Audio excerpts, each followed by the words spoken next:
Aleluia. Calorzinho, né, gente? Uau, obrigado, Pai, por esse tempo. Obrigado pela sua presença de Pai neste lugar. Obrigado pela tua companhia, Espírito Santo. Obrigado, Senhor, porque nós temos a Ti. Somos tão gratos ao Senhor por termos essa oportunidade de nos relacionarmos contigo.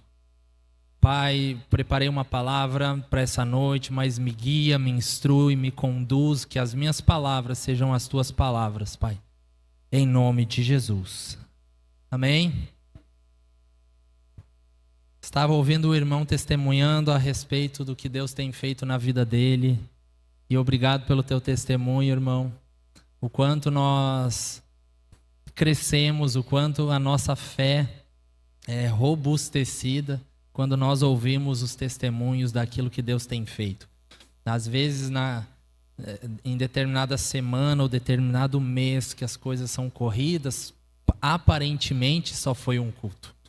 Aparentemente só foi uma quinta-feira e um domingo onde você veio, adorou ao Senhor, ouviu uma palavra, mas essa palavra, ela vem agindo no culto, pós-culto, em cada minuto da sua vida.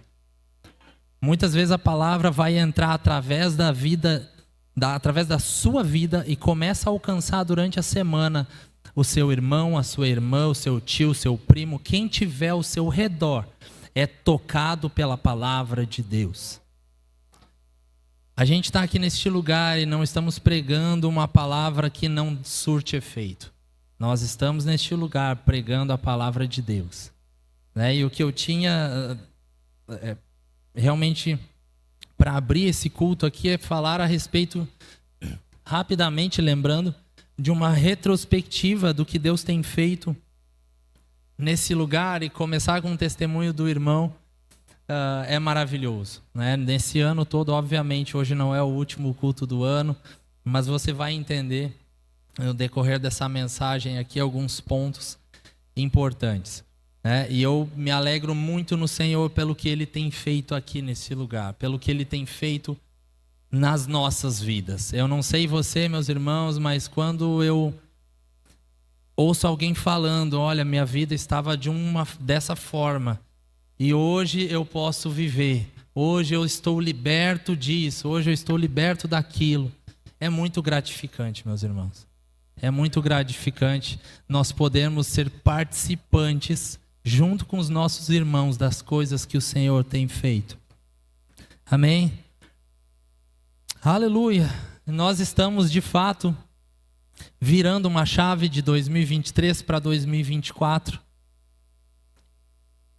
E é tão importante nós fazermos uma análise lá em casa. A gente costuma sentar e visualizar as metas que nós tínhamos para esse ano, o que nós já conquistamos, o que não conquistamos, o que nós projetamos para o ano seguinte. E diante de tantas notícias, muitas vezes, que nós ouvimos, o seu ano pode talvez começar com medo, uma incerteza, uma dúvida. Eu quero já, agora que você abra comigo aqui em Isaías 41:10. É muito importante nós sabermos o que Deus pensa a respeito do nosso futuro, a respeito do próximo ano. E eu quero que você abra comigo. Aleluia. Eu não sei quais são as suas metas para o próximo ano. Eu não sei se você pensou sobre isso. Mas você precisa saber que em Isaías 41:10 o Senhor diz para você e para mim: não temas. Você vai entrar o ano sabendo, eu não preciso temer, porque eu sou contigo. Não te assombres, porque eu sou o teu Deus. Aleluia! Eu te fortaleço, diz aqui na minha versão. Eu te ajudo, eu te sustento com a destra da minha justiça. Aleluia! São palavras do nosso Pai para nós. Quando vier qualquer notícia, lembre-se, você não vai entrar sozinha. você não vai entrar sozinho. Você não vai entrar preocupado com as notícias que possam bater na sua porta. Você vai entrar o ano confiadamente. Por quê? Porque o nosso Deus está dizendo para nós: não tenha medo, eu sou contigo. Você não é uma ovelha perdida. Você é uma ovelha que está junto com seu pastor. O bom pastor que cuida das suas ovelhas. Obrigado, Senhor. Jeremias 29:11. Nós te amamos, Pai. O que seria de nós se não fosse a tua palavra? Porque eu bem sei os pensamentos que penso de vós, diz o Senhor, pensamentos de paz e não de mal, para vos dar o fim que esperais. Se eu não me engano, a minha versão é NVI, e diz o seguinte: pois eu bem sei os planos que estou projetando para vocês, diz o Senhor, planos de paz e não de mal, para vos dar um futuro e uma esperança. Aleluia! Você tem um bom futuro no Senhor. A sua esperança não será frustrada, diz o Senhor. Não há o que temer. Não há por que retroceder. Em Cristo nós somos mais que vencedores. Existem versículos que às vezes você sabe de cor, mas está na hora de nós pegarmos esses versículos, relembrarmos e entrarmos o ano seguinte, cada vez mais confiante no que a palavra de Deus está dizendo.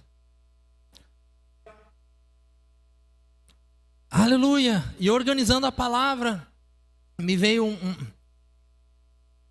como se fosse não digo uma visão, mas eu estava refletindo sobre a palavra, essa troca de 2023 para 2024.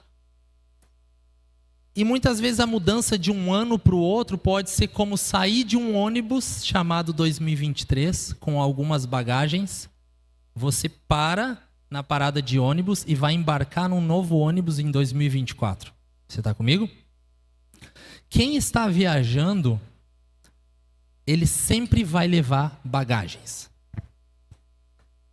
E essa parte de retrospectiva, relembrar as coisas que aconteceram nesse ano, são fundamentais para nós. Nós não podemos entrar 2024 de qualquer jeito, sem pensar a respeito do que nós queremos, sem pensar a respeito das coisas que estamos carregando ainda em 2023, que não cabem mais em 2024.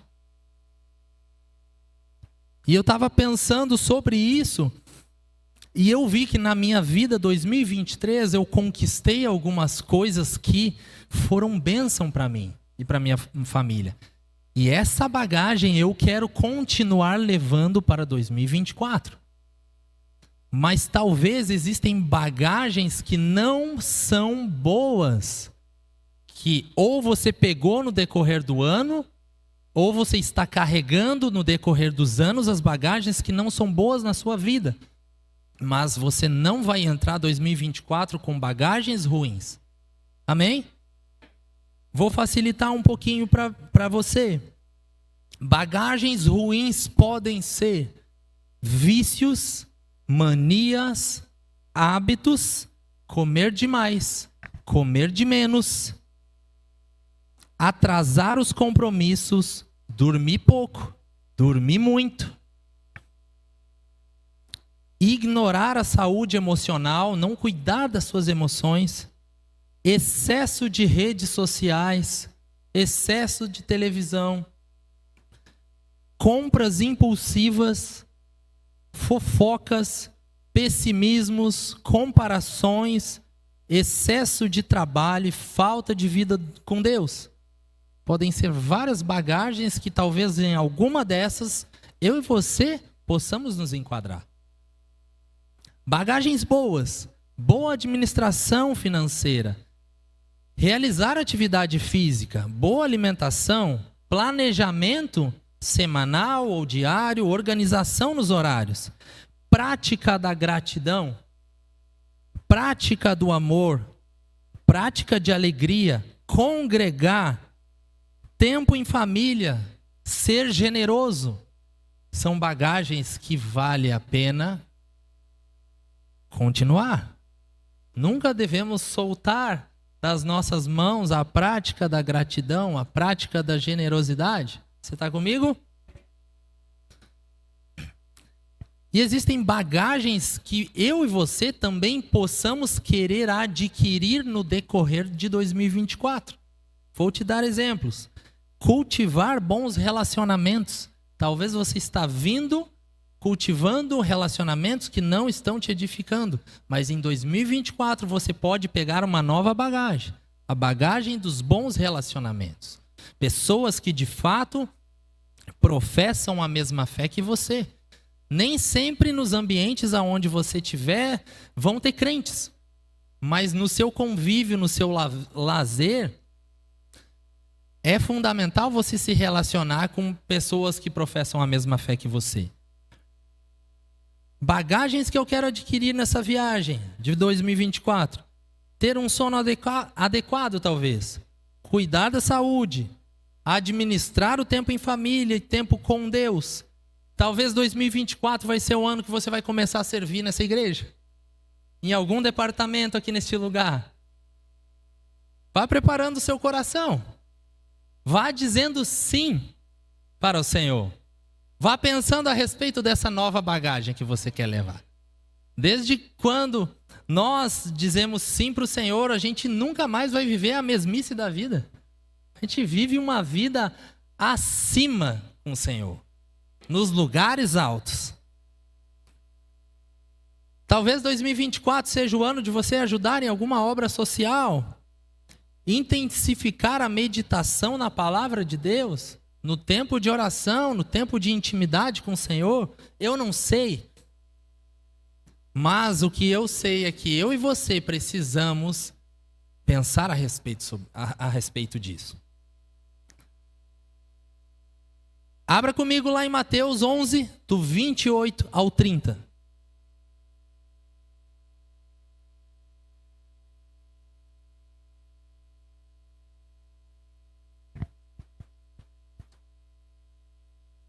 Normalmente um período de final de ano é um período onde, dependendo da forma que você trabalha ou o seu contexto, você pode chegar ao final de ano cansado. Mas eu quero fortalecer a sua fé naquilo que Jesus falou. Mateus 11, 28. Vinde a mim todos os que estáis cansados e oprimidos, e eu vos aliviarei. Eu darei descanso a vocês. Tomai sobre vós o meu jugo, aprendei de mim, que sou manso e humilde de coração, e encontrareis descanso para a vossa alma. 30. Porque o meu jugo é suave e o meu fardo é leve. Aleluia. A carga de ânimo, o gás que você precisa para 2024, o combustível da sua vida está nele. Está em Jesus Cristo.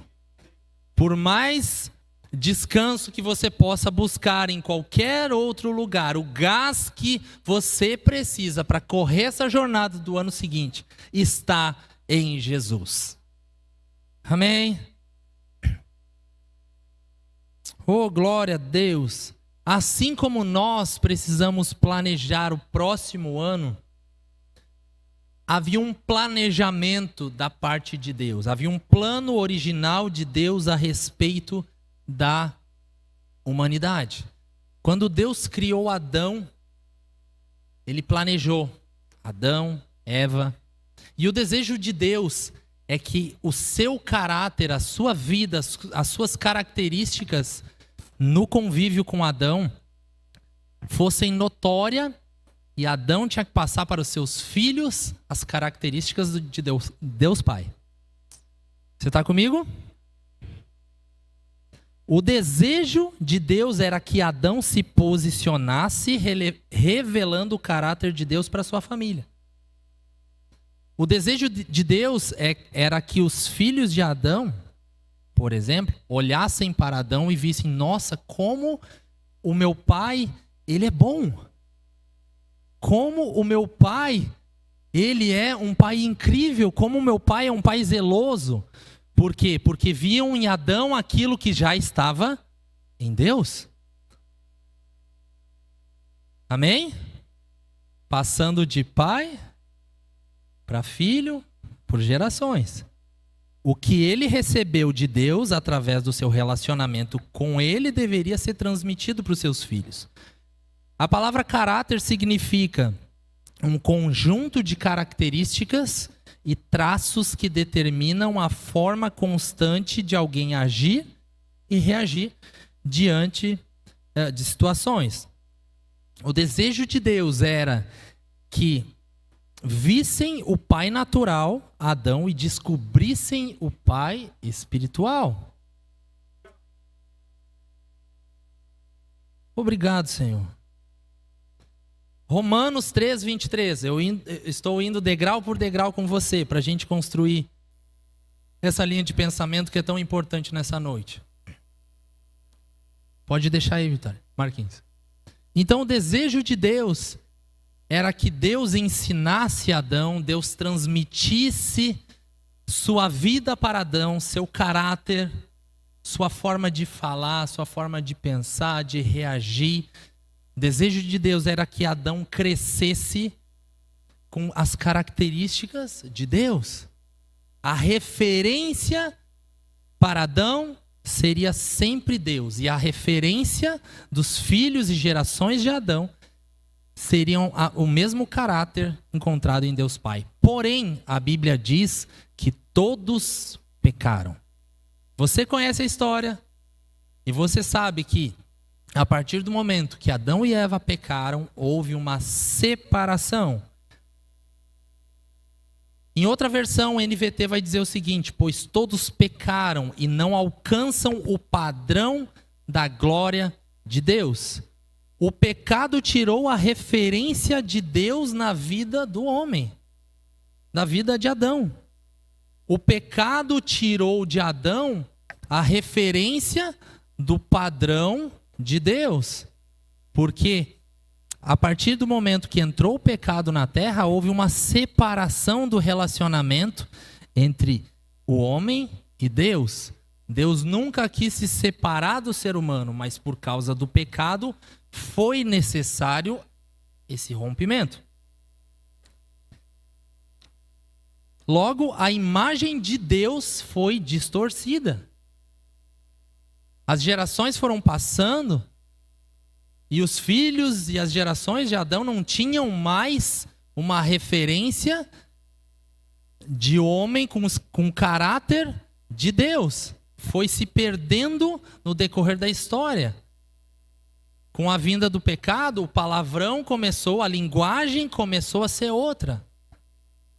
Tanto que nós vemos tantas coisas ruins que aconteceram nessa jornada. A imagem de quem o homem era foi perdida, pois só conseguimos descobrir quem realmente somos quando nós olhamos para Deus. Uma vez que o homem não conseguia mais ver Deus, ele também não conseguia mais se ver como ele realmente é. Você está comigo? Aleluia. E nós sabemos, meus irmãos, hoje o tema é a respeito de paternidade de Deus, né? As músicas estão dizendo isso. E nós sabemos que muitas pessoas, por não terem um bom relacionamento com seu pai terreno, não conseguem ter um relacionamento com Deus. Existem muitas mulheres que não tiveram um bom relacionamento com seu pai terreno e não conseguem confiar num esposo, num tio, em alguém, em alguma figura masculina.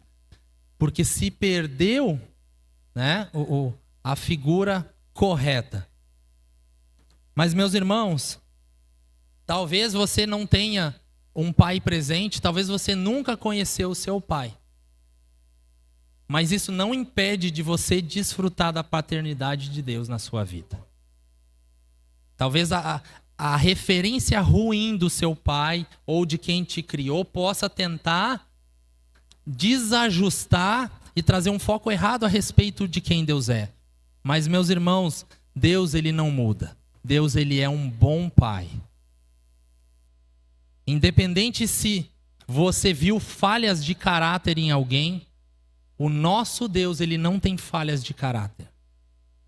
Se você não confia mais ou não confiava nessa pessoa, nessa sua referência paterna, no Senhor você pode confiar, porque Ele não falha.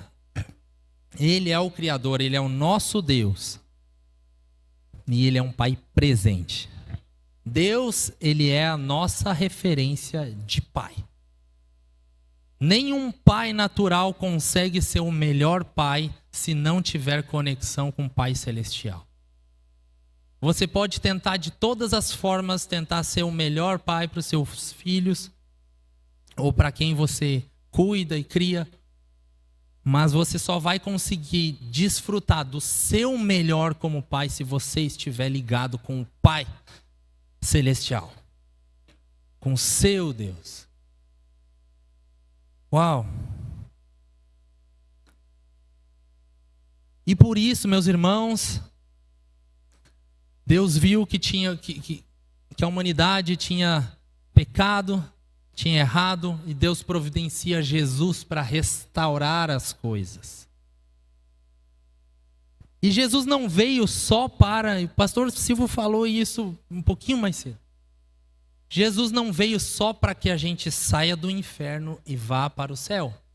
Jesus, ele veio para restaurar coisas na nossa vida, áreas na nossa vida. Jesus veio para restaurar nós mesmos, a nossa própria imagem que talvez estaria distorcida.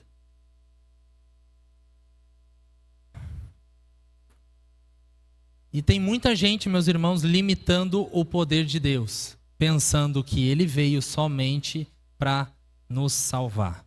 Meus irmãos, nós precisamos abrir a nossa mente e entendermos que o poder de Deus, Ele está presente para de fato transformar as áreas da nossa vida e não nos deixarmos mais os mesmos.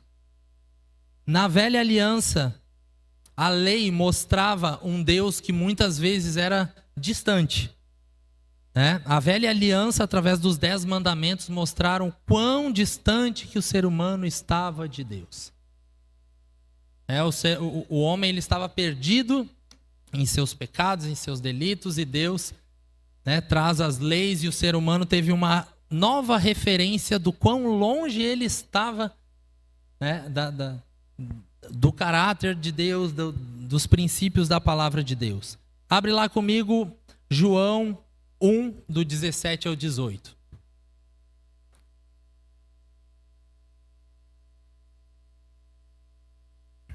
João 1, 17 a 18.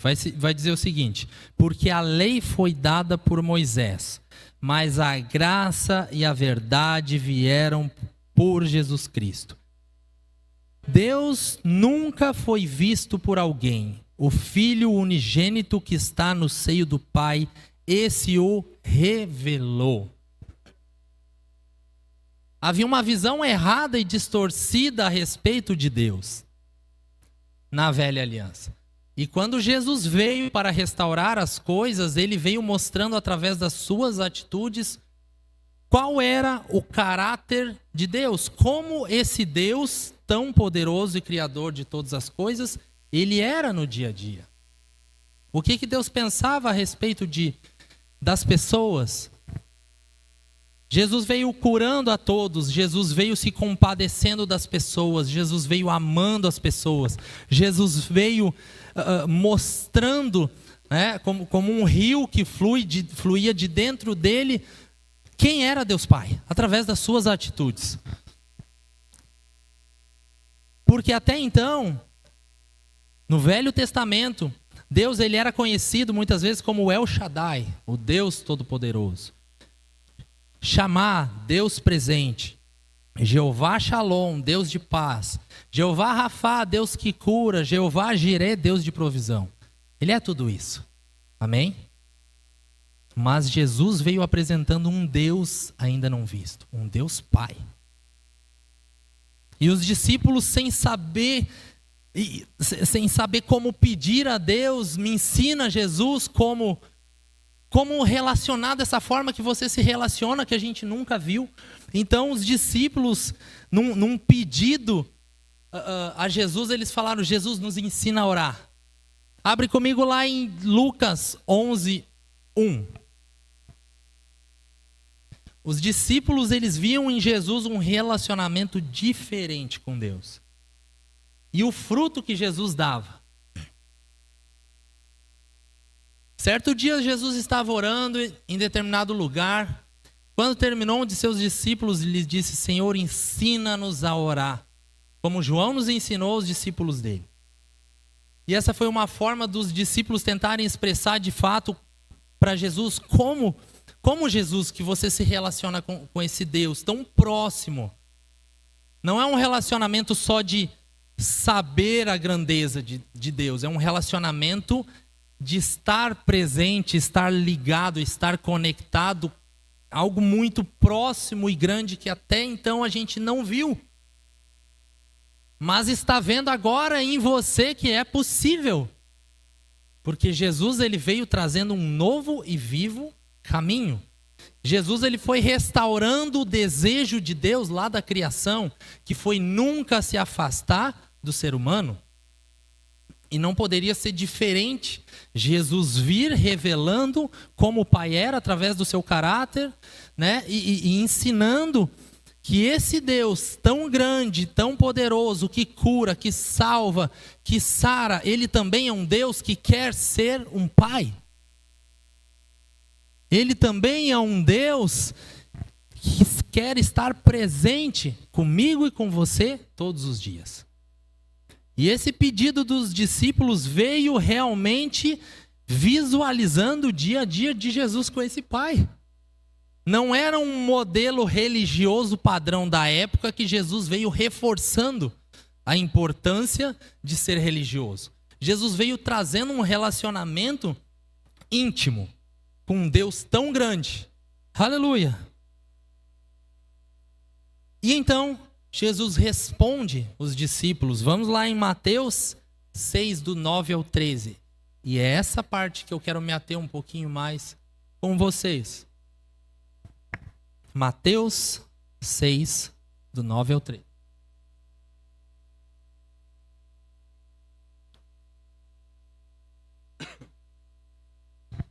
A palavra vai dizer o seguinte: portanto, Jesus falando, portanto, orem da seguinte forma: Pai nosso que estás no céu, santificado seja o teu nome. Venha o teu reino. Seja feita a tua vontade, assim na terra como no céu. Dá-nos hoje o pão para esse dia. Perdoa as nossas dívidas, assim como perdoamos aos nossos devedores. E não nos deixes cair em tentação, mas livra-nos do mal, pois teu é o reino, o poder e a glória para sempre. Amém? A gente vai voltar algumas vezes nesse versículo, Marquinhos. O primeiro ponto pode voltar lá no versículo 9. Primeira coisa que nós podemos aprender com Jesus é que Ele é Pai. Acima de todas as qualidades, grandezas de Deus, Ele é Pai. Foi a primeira palavra que Jesus usou para ensinar uma oração. Ele é Pai. Na mentalidade de um hebreu da época, o nome da pessoa revelava muito o seu caráter. Tanto que nós vimos várias pessoas tendo seus nomes trocados no decorrer da história. O nome, ele revelava, além do caráter, as características daquela pessoa, sua história. E quando Jesus traz o nome Pai a Deus, Jesus estava revelando o caráter de Deus. Jesus estava estava ensinando que não era só uma forma de chamar Deus de Pai, mas Deus, né, faz parte de Deus, faz parte do seu caráter ser Pai. Amém? Aleluia. Obrigado, Senhor. Você lembra da parábola do filho pródigo? haviam 2 filhos.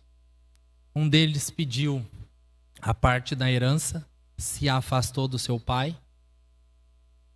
Passou maus bocados, perdeu seu dinheiro, se perdeu no mundo, se encontrou sozinho, porque até os seus amigos o deixaram quando o dinheiro acabou, e ele se viu no fundo da fazenda lá dos... Ele se viu em meio aos porcos, comendo, se alimentando, comida de porcos que ele não precisava. Mas ele era um filho que estava totalmente longe e distante do pai. E eu quero que você abra comigo essa passagem, mas do versículo Lucas 15, do 18 ao 20 a gente vai ler. E esse filho, quando ele entendeu que ele chegou no fundo do poço, ele planejou, ele pensou, refletiu uma forma de como ele falaria com seu pai. Eu preciso voltar à casa do meu pai e dizer: pai, pequei contra o céu e contra o Senhor. 19. E não sou mais digno de ser chamado de seu filho. Por favor, trate-me como um empregado. E essa mentalidade, olha aqui para mim, essa mentalidade de ter que pensar ou maquinar uma forma de se chegar até Deus é a mentalidade de muitas pessoas nos dias de hoje. O filho, ele não precisava de palavras eloquentes para se chegar ao seu pai de novo, porque ele era filho. E existem muitas pessoas que se afastaram dos caminhos de Deus e estão pensando: como eu vou voltar? O que eu vou falar com meu pai? Será que ele vai me aceitar? Mas a Bíblia diz como o pai reagiu. Abra lá comigo. Lucas 15, verso 20. Então voltou para a casa de seu pai. Quando ele ainda estava longe, o seu pai o viu. Cheio de compaixão, correu para o filho e o abraçou e o beijou. Meus irmãos, a Bíblia está falando que o filho estava longe. Quando o filho inclinou seu coração em se arrepender e voltar para o pai sai do seu lugar e corre até o filho e o abraça e o beija. Não foi o filho que correu até o seu pai. O filho, ele estava pensando no que ele ia falar para o seu pai. E ele jamais imaginaria a reação do pai em correr em direção ao seu filho e falar, e abraçar e o beijar. E falar para os seus empregados: vamos fazer um churrasco. Vamos fazer uma festa porque o meu filho que estava perdido, ele voltou. É esse tipo de entendimento e mentalidade que nós precisamos entender a respeito de Deus. Existem pessoas que estão pensando que se eu voltar, Deus, ele está me esperando com um chicote na porta. Se eu respirar um pouco mais forte, eu vou tomar nos dedos. E não é isso que a Bíblia nos ensina a respeito do caráter de Deus. Ele é justo? É justo. Ele é santo? É santo. Mas ele é um Deus de amor. Ele é um Deus que se importa comigo e contigo, independente do que aconteceu. E obviamente um pai, ele não quer que o filho continue da mesma forma. O filho chegou talvez de um estado deplorável, todo sujo, ranhento, chorando, mas o pai já providencia um anel, roupas, alimento, provisão. O pai não chama o filho e fala assim: filho, que bom que você chegou, agora você vai me ouvir. Te prepare. O caráter de Deus é um caráter de amor. Depois, em um momento oportuno, o pai iria ensinar algumas coisas para o filho, mas provavelmente a atitude de amor do pai constrangeu o filho de uma forma que ele quis se sujeitar novamente. Como eu ficaria longe do meu pai? Um pai que me deu a parte da herança, eu fiz tudo errado, voltei para casa e o pai me recebe com amor e carinho. Que pai é esse? Que pai é esse? O nosso Deus que nos viu no meio do lixo, no meio do nada, perdido.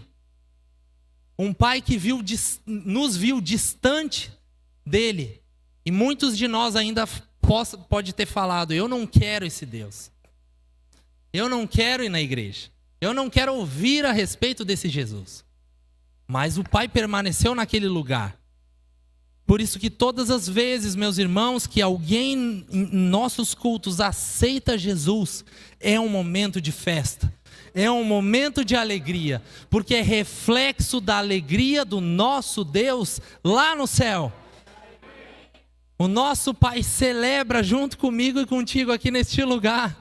Eu não sei o que Ele mandou os anjos fazerem cada vez que alguém se arrepende, qual é a música que toca lá, mas é um momento de alegria. É um momento de festa. Obrigado. Obrigado, Senhor. O filho, ele não trabalha para Deus, mas ele trabalha com Deus. O filho não trabalha por salário, mas usufrui da herança do seu pai. Você não é um empregado, você é filho de Deus. Mas como filho, você trabalha por amor. Nós somos filhos por herança, porque Cristo veio, morreu e ressuscitou. E se nós cremos em Jesus Cristo, nós nos tornamos filhos de Deus. Mas nós somos servos por amor, filhos por herança, servos por amor. Amém? E Deus não tem netos, meus irmãos. O que eu quero te dizer com isso? Você não é filho de Deus porque o seu pai é filho de Deus. Você é filho de Deus porque você reconheceu Jesus na sua vida. E a partir desse momento você foi abraçado por esse amor de Deus e se tornou filho. João 1,12 vai dizer: mas a todos os que receberam, deu-lhes o poder de serem feitos filhos de Deus. A saber, aos que creem no seu nome. O mundo inteiro ele pode pregar que todos são filhos de Deus. Se pensarmos em Deus como um Deus criacionista, que criou todos os seres humanos, ele pode ser um pai de todos, mas a Bíblia nos ensina que para ser filho, nós temos que reconhecer Jesus Cristo na nossa vida. Então, Mateus 6, versículo 9, vai dizer Pai Nosso. E o segundo ponto, que estás nos céus. O nosso Deus é um Pai celestial. Não é porque somos filhos que nós não precisamos ter reverência a Deus. Filho, ele tem intimidade. Mas nós também precisamos ter uma reverência diante do nosso Pai. E quando nós o aceitamos, fomos salvos e nos tornamos filhos de Deus, nós entramos na família de Deus. Nós recebemos uma nova cidadania dos céus. Nós temos um lugar nos céus, um lugar com o Pai. E não é qualquer lugar, é um lugar de filho. Filho de Deus.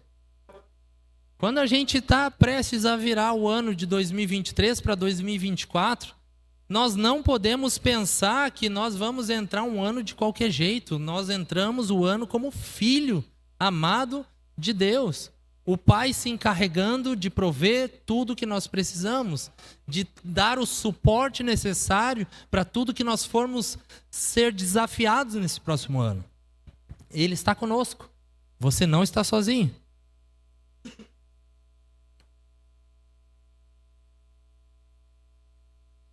O versículo não para por aí.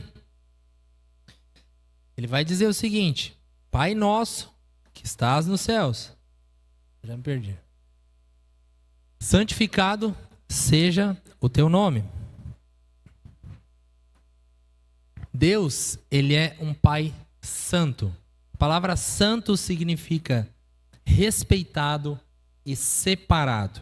Um teólogo chamado Bartiel disse: santificar o nome do Pai é dar a ele um lugar que sua natureza e caráter merecem e exigem. Vou falar de novo. Santificar o nome do Pai é dar a ele um lugar único que sua natureza e caráter merecem e exigem. Há um lugar no nosso coração que é o lugar de Deus, aonde ele é exigido e ele é merecido. E ele não deve ser negociado. O lugar de Deus em nós. Vamos mais um pouco no versículo. Versículo 10, Vitória. Venha o teu reino, seja feita a tua vontade. Deus é um Pai, Deus é um Pai santo, mas Deus é um Pai que tem um reino nos seus ombros. Aleluia! E sabe, meus irmãos, eu até anotei aqui. Quando nós oramos, venha o teu reino, nós estamos pedindo, chamando tudo aquilo que o reino de Deus, tudo aquilo que é bom, perfeito e agradável, que fazem parte do nosso Deus, venham, ser presente na nossa vida. Quando nós dizemos sim, venha o teu reino, nós estamos falando, venha a cura divina, venha a vida abundante, venha a vida de paz, venha a alegria. Mas não é um pedido como se fosse algo obrigatório. É um pedido aonde o filho entende, nossa, ele é meu pai. Ele é um pai digno de ser exaltado. Ele é um pai digno de ser glorificado. Ele cuida de mim. Ele tem suprido tudo o que eu preciso. Eu preciso que venha o teu reino, venham as tuas verdades, meu Pai, sobre a minha vida e a minha família. Eu quero. Eu preciso mais do Senhor. Eu preciso mais da sua vida influenciando a minha vida. Que venha o teu reino e faça a sua vontade em mim. Porque a sua vontade eu descobri que é muito melhor que a minha. O seu amor foi revelado, Pai, que é muito maior do que o meu. Os teus sonhos, meu Pai, eles são maiores do que os meus. Então venha, Pai, com teu reino e faça a tua vontade sobre a minha casa, sobre a minha família, sobre os meus negócios. Eu te coloco presente num lugar que é o meu coração e eu quero que os teus negócios, o teu reino se manifeste na minha casa. Vocês entendem, meus irmãos, que não é algo, venha o teu reino como se fosse algo obrigatório. É venha o teu reino porque você e eu entendemos o que está nesse reino. O que faz parte desse reino. E quem é esse rei do reino? É o rei do reino que te recebe com braços abertos de amor. É o rei do reino que está esperando você chegar para te limpar, para tirar as crecas, para tirar as dores, para te colocar para cima de volta, para te aceitar quando ninguém mais te aceita. É esse Deus Pai presente que está nos ensinando nessa noite, através dessa oração tão conhecida, o quanto Ele é bom, o quanto Ele é grande, o quanto Ele é misericordioso. Versículo 11, Mateus 6, versículo 11, vai dizer: o pão nosso de cada dia dá-nos hoje. Você notou que o pão não é meu? O pão é nosso. Isso mostra a generosidade do nosso Deus. Deus, Ele está nos ensinando que Ele traz a provisão diária para a nossa vida.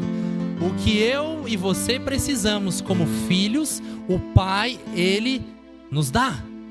Mas o que Ele nos dá não é a nível único, próprio para nós. Deus não é egoísta, Deus é generoso. Então o que Ele nos dá muitas vezes vai ser compartilhado com outros, porque aquilo que Ele nos entrega é com abundância. Oh Pai, até esse versículo 10, Jesus ele nos ensina na oração do Pai Nosso o quão Deus é grande. Ele é Pai, Ele é Santo. Mas no versículo 11, quando Ele fala o pão nosso de cada dia, dá-nos hoje, Ele revela que esse Deus poderoso e grandioso, Ele se importa com a minha e a sua vida nos mínimos detalhes. E nos ensina de várias outras formas, através de outras passagens, até com os animais do campo, que eles não trabalham, não tecem, não colhem, mas o Senhor dá a provisão. Nós não podemos nos esquecer disso. Ele é a nossa provisão, Ele é o nosso sustento. Ele quer que eu e você saibamos que Ele é grande, Ele é poderoso. Mas nem por isso Ele é um Deus distante. Ele é um Deus próximo, Ele é o nosso Pai, que está lá cuidando e se importando nos mínimos detalhes. E existem pessoas que só olham o lado grandioso de Deus, pensando que Deus não está interessado no pão de cada dia. Mas a passagem bíblica que Jesus nos ensina mostra que Jesus sim está presente na necessidade diária de cada um de nós. Aleluia! Perdoa as nossas dívidas, versículo 12. Assim como perdoamos aos nossos devedores. Assim como falamos na parábola do filho pródigo, Ele é um Deus perdoador. O resultado da atitude do pai em correr até o filho mostra o interesse, o desejo e a alegria do pai em perdoar o filho e não em medir os pecados do filho, e não em medir as consequências do pecado do filho, porque o filho ele acabou se machucando tanto e ele mesmo colheu dos seus frutos do pecado. Esse Deus que é Pai, é bom, Ele supre as nossas necessidades de cada dia, Ele é um Deus perdoador. E Ele está nos ensinando através do Pai Nosso que assim como Ele quis nos perdoar, nós precisamos perdoar a outros. Por isso que a Bíblia está dizendo, perdoa as nossas dívidas, assim como na mesma medida, da mesma forma que eu e você fomos perdoados. Amém? O perdão é uma decisão. Eu vou lá. Ele é merecedor de eu sair da minha posição de dono de tudo e ir até lá e abraçar o meu filho e colocar ele de volta num lugar onde ele nunca devia ter nascido. Eu quero relembrar o meu filho quanto eu o amo. Eu quero que o meu filho relembre quem ele é, porque eu estou trazendo ele de volta. O meu amor não olha pecados. O meu amor supera todos os pecados que você possa ter cometido. Foi porque você pecou que eu enviei o meu filho. Morri e ressuscitei para te dar vida, para que eu e você hoje pudéssemos andar juntos novamente, num relacionamento íntimo, num relacionamento profundo, num relacionamento que vai muito além de um conhecimento religioso de quem eu sou, Jeová Rafá, Jeová Jireh. Mas eu quero nessa noite que você saiba que eu sou seu Pai. Assim diz o Senhor. Obrigado, Senhor. Versículo 13. Tu és bom, Pai, nós te amamos, Senhor. E não nos deixe cair em tentação, mas livra-nos do mal.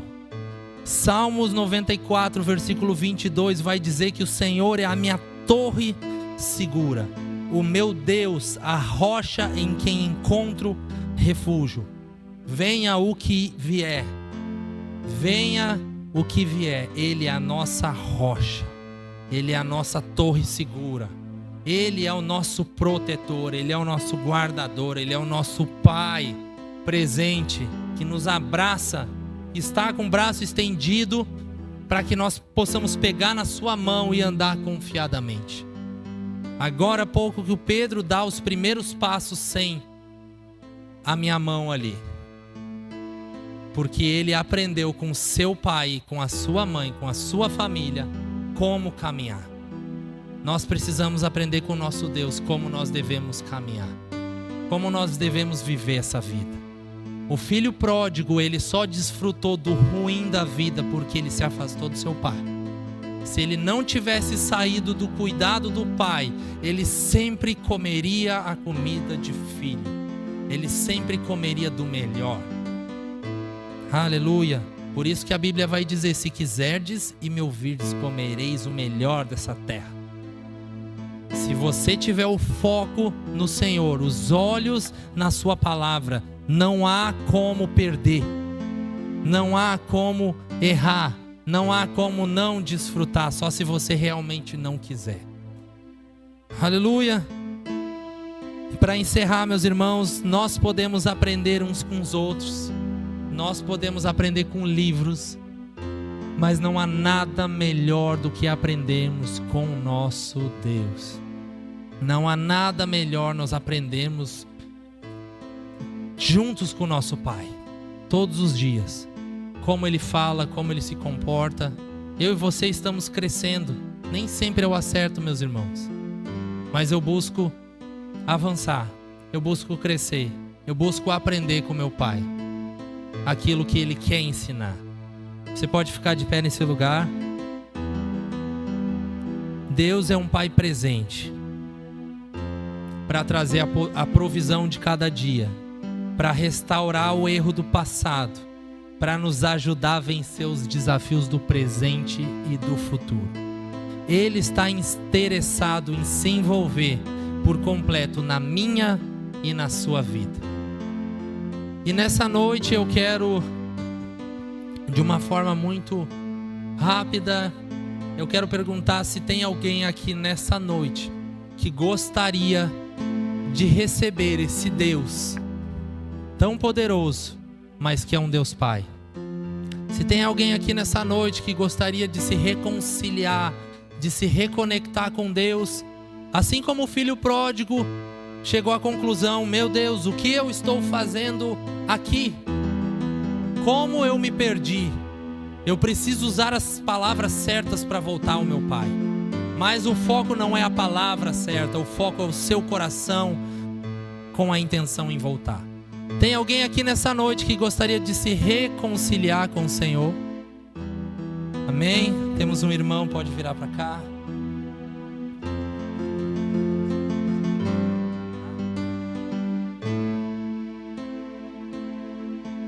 Temos um irmão aqui nessa noite que ele quer aceitar Jesus. Eu vou orar primeiro e depois você ora comigo, tá bom? Pai, obrigado pela vida do Eduardo. Obrigado, Senhor, porque ele tem se inclinado para as coisas do Senhor. Obrigado, Pai, porque o Senhor está aqui neste lugar como um Pai presente, um Pai que o ama de uma forma que só o Senhor sabe. Obrigado, Pai, porque essa noite será um marco na vida dele. Obrigado porque a partir de hoje ele vai desfrutar coisas que só filho desfruta. Obrigado, Senhor, porque grande será a jornada dele com o Senhor. Ele usará, Pai, o seu testemunho, usará os dons e talentos que o Senhor o entregou para que o avanço do Evangelho se amplie no seu meio. Em o nome de Jesus. Eu vou orar e você repete, amém? Senhor Jesus, nessa noite, eu quero entregar a minha vida para você. Eu creio que você morreu e ressuscitou para me salvar e me dar uma nova vida. Eu te aceito como meu Senhor e meu Salvador. Em nome de Jesus. Amém. Oh, glória a Deus. Você recebeu uma nova família. A Bíblia diz que quando um pecador se arrepende, há festa no céu. E essa é sua nova família agora. Amém? Glória a Deus!